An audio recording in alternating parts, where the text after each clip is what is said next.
With COVID-19 presenting many setbacks around the world, Northwest softball had to adapt to continue their season. How my ideal season looks like with COVID is to go about as well as how it went this summer. We took a lot of precautions while playing that made it possible for us to play the entire summer, so we're hoping that we can have a full season this year and be able to get in all of our games. Our ideal season with COVID is to be safe about our precautions with COVID and to get all of our games in during the season. Health is a serious concern during these times. The girls had to add extra steps to their practice procedures. At practice, some extra procedures would be keeping our distance from each other. We can't really touch each other in any way. We just try to keep our distance. At practice, some extra procedures that we take as a team is social distancing ourselves from others, and while stretching, we can't have partner stretches. We stretch on our own, and just keeping our distance mainly.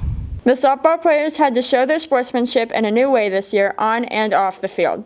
Some new rules are that we have to wear a mask on the bus to get to away games.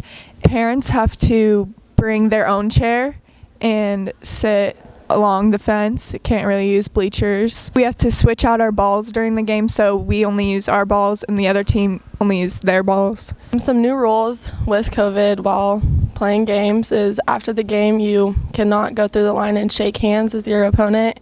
It all just has to be words. And in the dugout, at some schools we are required to wear masks while we're not on the field.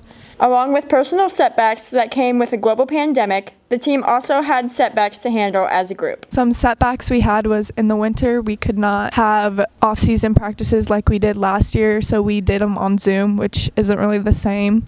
We couldn't practice with each other. We had to do it by ourselves, which is really difficult for softball. We also couldn't get into the weight room as early as we did last year, so that was a major setback. And other than that, we got to play all summer for softball, so that worked out. Some major setbacks that we had with COVID this year and delaying our season was our team camp got canceled, so practice is mainly all we have done. In the summer, as being a pitcher, we were not allowed to go to practice and get the help from the coaches. The coaches would send out workouts for us, and we would have to work with our parents, and we would not be able to pitch with our catchers.